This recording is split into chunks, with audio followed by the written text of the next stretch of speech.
नमस्कार साथियों, स्वागत करता हूं मैं अपने यूट्यूब चैनल विद्यार्थी नगर में। आज हम लेकर आए हैं यूपी पुलिस कांस्टेबल का मैथ का प्रीवियस ईयर पेपर का अगला सेट, जो कि बहुत ही महत्वपूर्ण है। पहला क्वेश्चन है, हरीश एक पूंजी निवेश में 16,000 रुपये का निवेश करता है, ठीक है, जो 10% की वार्षिक ब्याज की दर से सालाना चक्रवृद्धि रूप में देता है। ठीक है, चक्रवृद्धि ब्याज का सवाल है। कह रहा है कि 3 वर्ष के अंत में हरीश के द्वारा प्राप्त राशि कितनी है। तो इसको लगाना बहुत ही आसान है। क्या है कि 10% दिया है, हम परसेंट से ही लगा देंगे। क्या करेंगे, 10% को क्या कर देंगे, 1/10 कर देंगे। 1/10 कैसे, परसेंटेज को हम 10/100 लिख सकते हैं। तो ये क्या हो जाएगा, 1/10, 1/10। तो इस केस में नीचे वाला जो होता है मूलधन होता है और ऊपर वाला क्या होता है, ब्याज होता है। क्या होता है, ब्याज होता है, CI। अगर दोनों को हम जोड़ देंगे तो मिश्रधन हो जाएगा 11 और ये हो जाएगा 10। मूलधन क्या हो जाएगा, 10। मूलधन क्या हो जाएगा, 10। अब क्या करना है कि ये समय देखना है। समय कितना दिया है, 3 वर्ष दिया है। समय कितना दिया है, 3 वर्ष दिया है। तो हम घन कर देंगे। अगर 2 वर्ष दिया होता तो वर्ग कर देते।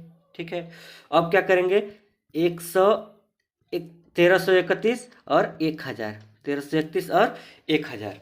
ठीक है, अब ये क्या है, ये मूलधन है और ये मिश्रधन है। ये मूलधन है और ये मिश्रधन है। तो मूलधन की तुलना मूलधन से करेंगे 16,000 से, और मिश्रधन की तुलना मिश्रधन से करेंगे।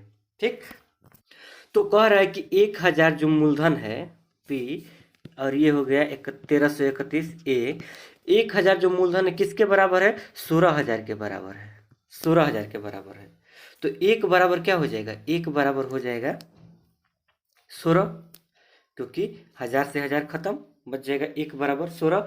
तो हमको 1331 का मान निकालना है। 1331 का मान निकालना है तो 1331 गुणा 16, 1331 गुणा 16 क्या हो जाएगा, मल्टीप्लाई कर देंगे, क्या हो जाएगा, 21, 29, 6।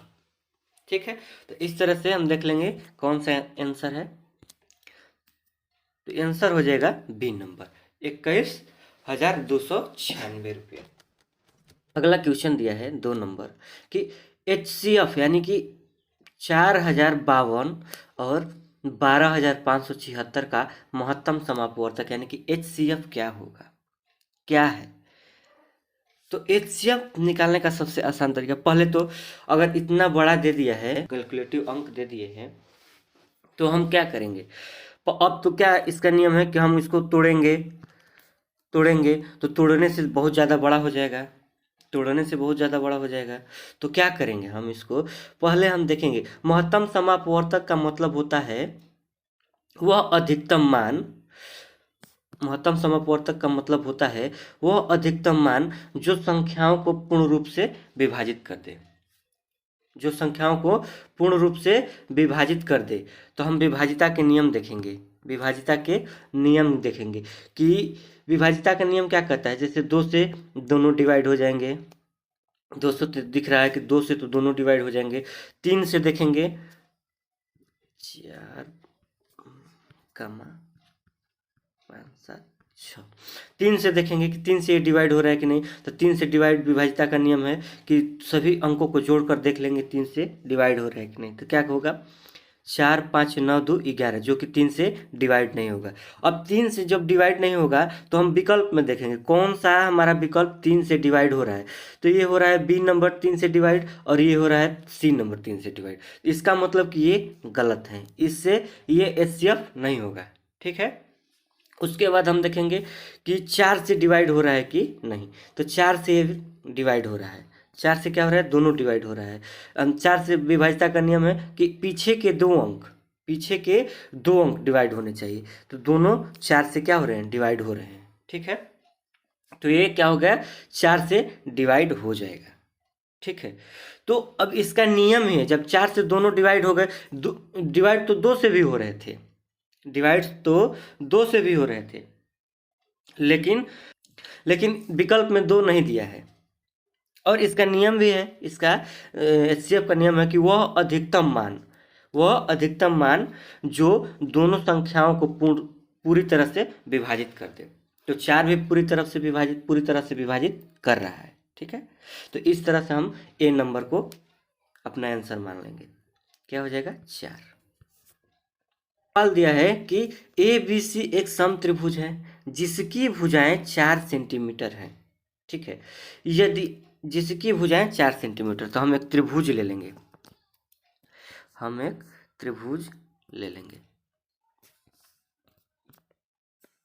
एक त्रिभुज ले लिए। ठीक है, अब कह रहा है कि इसकी भुजाएं 4 सेंटीमीटर है। कितनी है? 4 सेंटीमीटर। 4 सेंटीमीटर। ठीक है, अगला कह रहा है कि ए बी, ये हो गया A B C, A B B C और सी ए के मध्य बिंदु, यानी कि मध्य बिंदु क्रमशः पी क्यू आर है। तो पी क्यू आर त्रिकोण का क्षेत्रफल कितना होगा? पी क्यू आर, तो हम एक और इसमें त्रिभुज बना देंगे।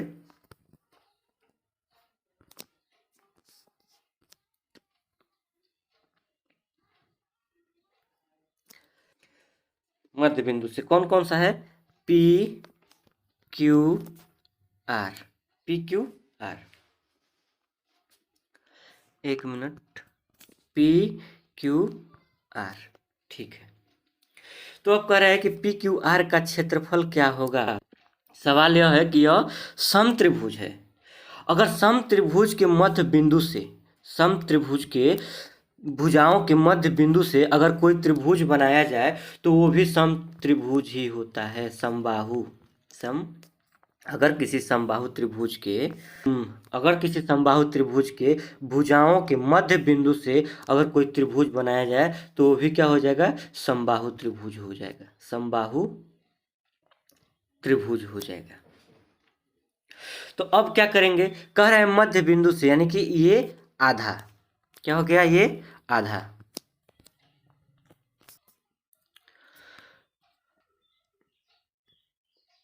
समबाहु त्रिभुज। अब ये हो गया 4 सेंटीमीटर।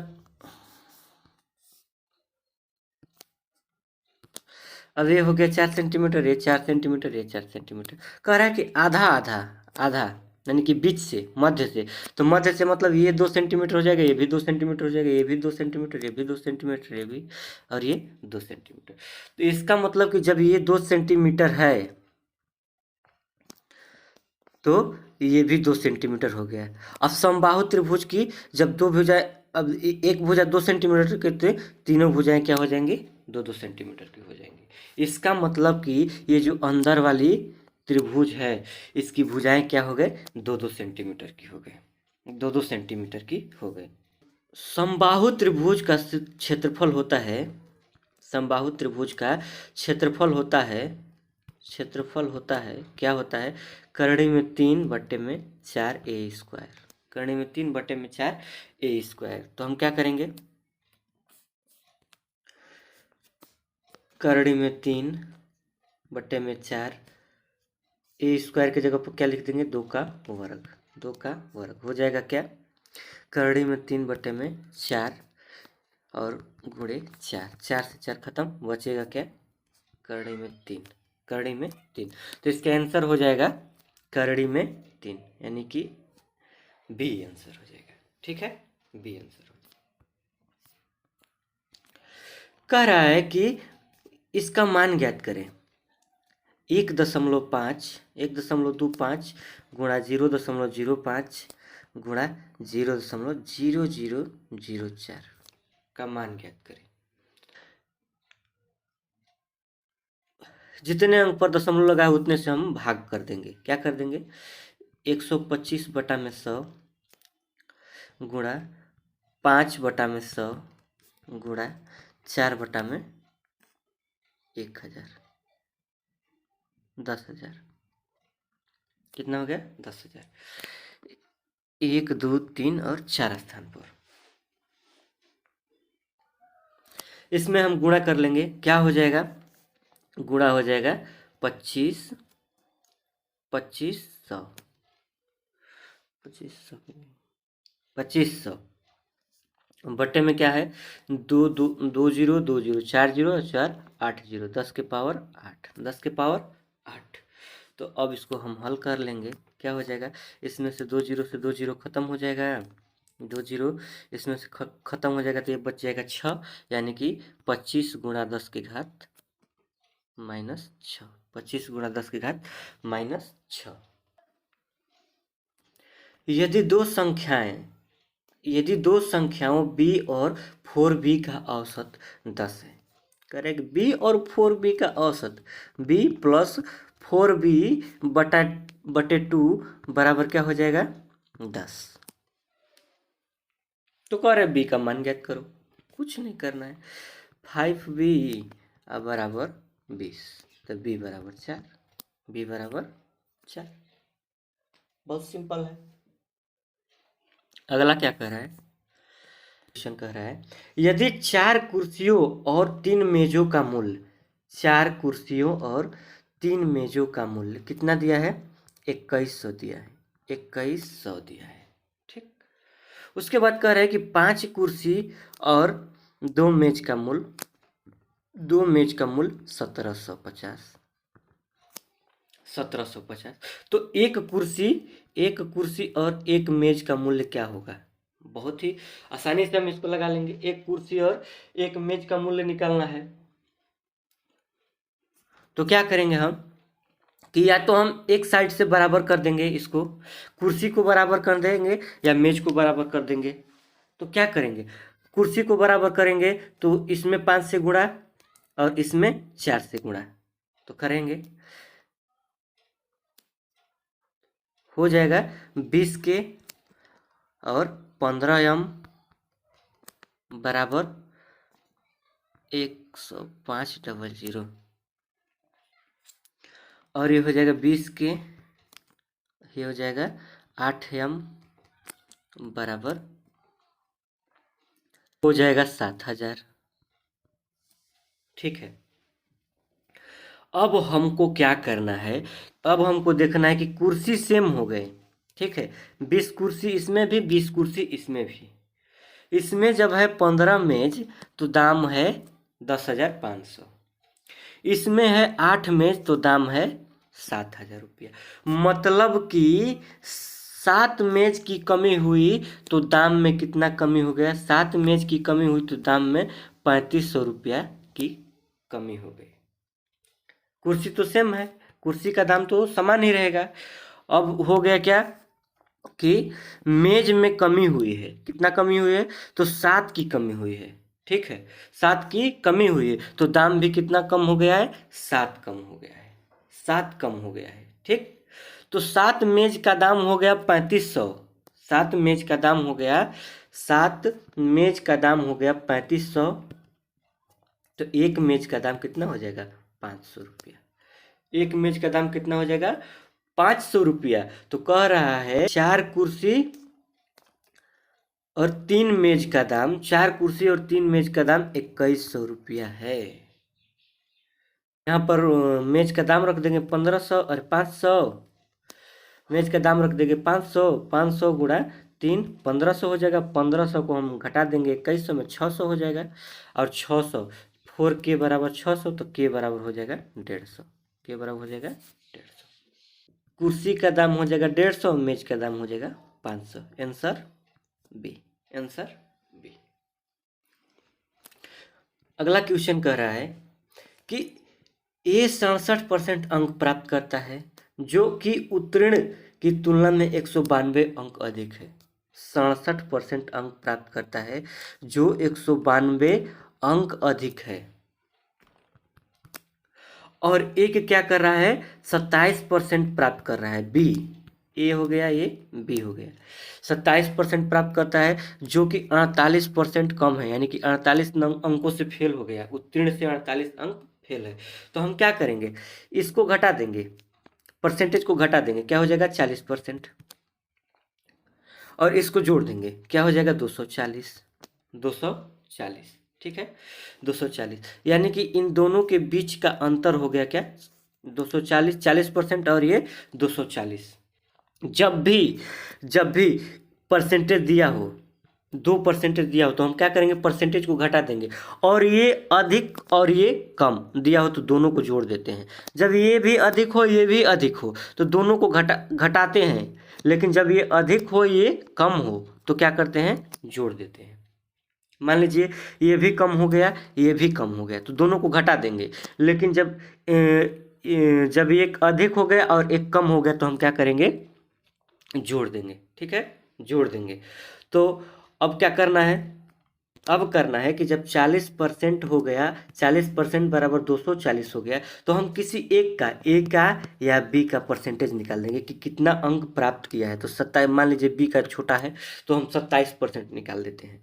इसका 67% है, इसका तो हम 27% पहले निकाल देते हैं। तो 27% बराबर क्या हो जाएगा, 240 बटा में 40 गुणा 27। ठीक है, 27 क्या हो जाएगा, 6 गुणा 27 हो जाएगा 162। क्या हो जाएगा, 162। अब 162 ये बी का जो है प्राप्तांक है, 162 अंक प्राप्त करके वह फेल है कितने नंबर से, 48 नंबर से। इसका मतलब कि 48 अगर हम इसके नंबर में जोड़ देंगे, 48 इसके नंबर में हम जोड़ देंगे तो क्या हो जाएगा, उत्तीर्ण होने का नंबर प्राप्त हो जाएगा। तो उत्तीर्ण होने का नंबर क्या हो गया, 210। क्या हो जाएगा, 210। Option number B, A, option number A 210। अगला क्वेश्चन देखेंगे, इसका मान ज्ञात करना है। तो हम सबसे पहले ब्रैकेट को तोड़ेंगे, 5 फिर ब्रैकेट 2 फिर ब्रैकेट 2 माइनस 4 का वर्ग फिर प्लस 7 फिर ब्रैकेट प्लस 3 माइनस 1 पूरा का होल स्क्वायर, पूरा का होल स्क्वायर। तो सबसे पहले अंदर वाला ब्रैकेट, उसके बाद दूसरा ब्रैकेट, उसके बाद तीसरा ब्रैकेट, उसके बाद बड़ा ब्रैकेट। ठीक है, उसके बाद बड़ा ब्रैकेट। तो हल करेंगे, पहले 4 में से 2 में से 4 जाएगा -2, -2 और -2 का वर्ग क्या हो जाएगा, 4, -2 का वर्ग क्या हो जाएगा, 4। तो हम यहाँ क्या लिख देंगे, 4 लिख देंगे। ठीक है, 4 और 4 + 7 11, 4 + 7 क्या हो जाएगा, 11। ठीक है, 11। उसके बाद 11 में हमको क्या करना है, 2 से गुणा करना है। क्या करना है, 2 से गुणा, क्या हो जाएगा, 22। अब ये ब्रैकेट खत्म, ये ब्रैकेट खत्म, बचा क्या, 3। इधर से क्या बचा, 3। तो क्या हो जाएगा, 25। फिर ये वाला ब्रैकेट खत्म, ये वाला ब्रैकेट खत्म। अब क्या बचेगा, -25 × 5, 25 × 5 क्या हो जाएगा, 125। 125। अब उसके बाद क्या आ गया, -1 का होल वर्ग, इसका पूरा होल वर्ग, यानी कि 124 का होल स्क्वायर, 124 का होल स्क्वायर। तो 124 का वर्ग हो जाएगा 15,376, 15,376, 15,376। सी नंबर क्या हो जाएगा, सी नंबर। अगला क्वेश्चन है, पी यूनिट त्रिज्या वाले वृत्त का क्षेत्रफल। इसका मतलब पी क्या है, आर है। पी क्या है, आर है। कह रहा है कि पी यूनिट वाले त्रिज्या का क्षेत्रफल, तो आर के जगह पर पी दे दिया है तो हम क्या करेंगे, त्रिज्या का क्षेत्रफल होता है पाई आर स्क्वायर, वृत्त का क्षेत्रफल होता है पाई आर स्क्वायर। ठीक है, पाई आर स्क्वायर। तो हम क्या करेंगे, आर के जगह पर पी रख देंगे, पाई पी स्क्वायर, पाई पी स्क्वायर वर्ग यूनिट, वर्ग यूनिट। तो इसका आंसर हो जाएगा ए। अगला क्वेश्चन है, कह रहा है कि एक व्यक्ति 35 मिनट में 455 मीटर लंबी सड़क पार करता है। एक व्यक्ति 35 मिनट में कितना, 455 मीटर लंबी सड़क को पार करता है। क्या कर रहा है कि किमी प्रति घंटे में उसकी गति क्या है। तो चाल बराबर होता है दूरी बटा में समय, तो दूरी क्या हो गया 455 किलोमीटर, समय क्या हो गया 35 मिनट। मिनट को क्या करना है, पहले सेकेंड में बदल देंगे, 60 से गुणा, और ये है मीटर। अब कह रहा है कि इसको किलोमीटर प्रति घंटा में 455 बटा में 35 गुणा 60, ये क्या है मीटर प्रति सेकेंड में, क्या है मीटर प्रति सेकेंड में। अब इसको हमको क्या करना है कि किलोमीटर किलोमीटर प्रति घंटा में बदलना है। तो मीटर से किलोमीटर प्रति घंटा में बदलने के लिए क्या करते हैं, 18 बटा में 5 से गुणा कर देते हैं, 18 बटे में 5 से गुणा कर देते हैं।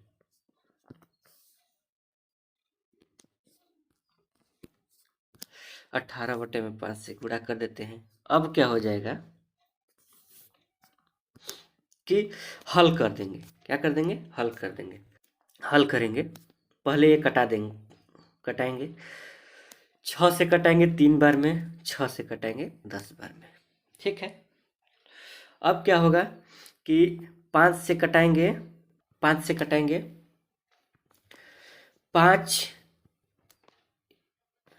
91 बार में कटेगा, 5 से कटाएंगे 91 बार में कटेगा।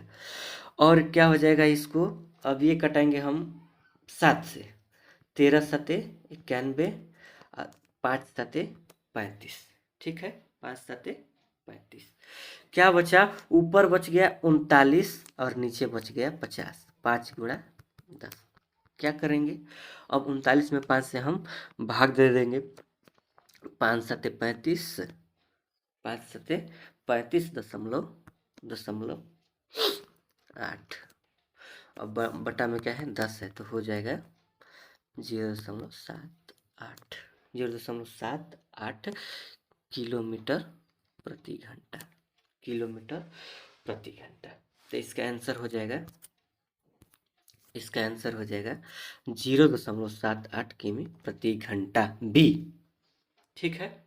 तो इस तरह से हमारा आज का क्लास समाप्त हुआ, और फिर मिलेंगे अगले क्लास में अगले 10 क्वेश्चनों के साथ। तब तक के लिए जय हिंद।